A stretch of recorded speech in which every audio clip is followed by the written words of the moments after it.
G20 की मेजबानी भारत को मिल चुकी है और दुनिया के देश भारत आने लगे हैं और बैठकों का दौर भी शुरू हो गया है। G20 देशों की पहली बैठक उदयपुर में हुई और दूसरी बैठक दिल्ली में पीएम मोदी ने ली, जिसमें देश की सभी पार्टियों के नेता शामिल हुए। इसी बीच जर्मनी की विदेश मंत्री एनालेना बेबॉक 2 दिवसीय यात्रा पर भारत पहुंची है। विदेश मंत्री एनालेना बेबॉक ने दिल्ली में गांधी स्मृति में महात्मा गांधी को पुष्पांजलि अर्पित की। दिल्ली में विदेश मंत्री डॉक्टर एस जयशंकर ने जर्मन विदेश मंत्री एनालेना बेबॉक के साथ कई समझौते पर हस्ताक्षर किए। इस मौके पर विदेश मंत्री डॉक्टर एस जयशंकर ने कहा कि हमारी रणनीतिक साझेदारी 2 दशकों से अधिक पुरानी है। वो वास्तव में अधिक राजनीतिक आदान प्रदान, निरंतर बढ़ते व्यापार, अधिक निवेश से मजबूत हुई है। इसके साथ ही साथ विदेश मंत्री जयशंकर ने जर्मनी विदेश मंत्री के सामने 1.5 साल की बच्ची का मुद्दा उठाया। जयशंकर ने जर्मन समकक्ष एनालेना बेबॉक के सामने भारतीय बच्ची की चिंता जताई, जिसे बर्लिन में सरकारी संरक्षण केंद्र में रखा गया। बच्ची का परिवार उसे वापस भारत लाना चाहता है। हम पहले अरिहा शाह की मां की बात आपको सुनाते हैं, फिर जयशंकर ने क्या कहा वो भी सुनाएंगे। पहले आप अरिहा की मां को सुनिए। जैसे आपको पता है, मैं सुबह से कमलम ऑफिस के बाहर गांधीनगर में बीजेपी के मेन ऑफिस के बाहर बैठी थी हमारी बात श्री नरेंद्र मोदी जी तक पहुंचाने के लिए, क्योंकि उनका ही सहारा था और किसी का सहारा ही नहीं था।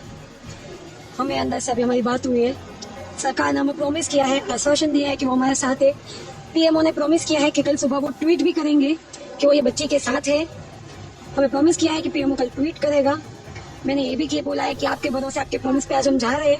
कल ट्वीट नहीं होगा तो हम यहाँ पे आके, या तो जहाँ पे भी हमें मौका मिलेगा मैं वहाँ पे बैठ के मैं उपवास वापस करूंगी, जारी रखूंगी। पर इनके प्रॉमिस पे पीएमओ कल ट्वीट करेगा।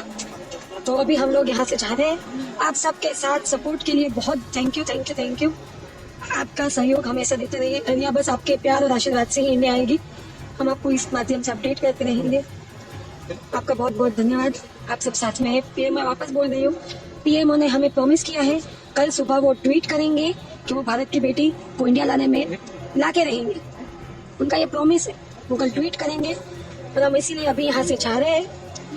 अगर नहीं, हमने सर से ये भी बात की, अगर नहीं हुआ तो हम वापस उपवास पर बैठेंगे। पर उन्होंने जो बोला है उसके लिए बस आज साथ है, इसलिए अभी हम आप यहाँ से जा रहे हैं। आप सब हमारे साथ बने रहिए। Thank you. सुना आपने क्या कहा अरिहा की मां ने।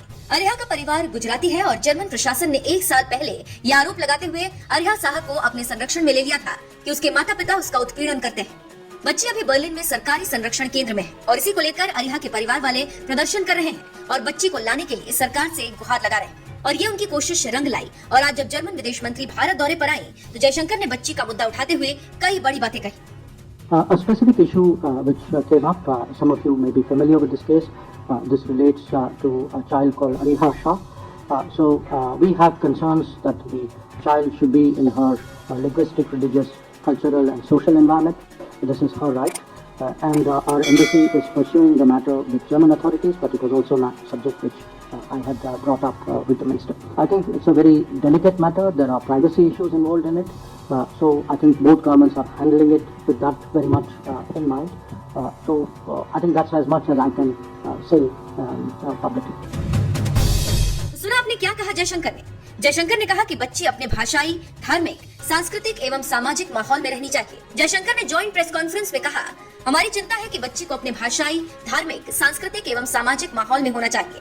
ये उसका अधिकार है और हमारा दूतावास जर्मन प्रशासन के साथ इस विषय पर काम कर रहा है। लेकिन ये एक ऐसा विषय भी है जिसे मैंने मंत्री के सामने उठाया।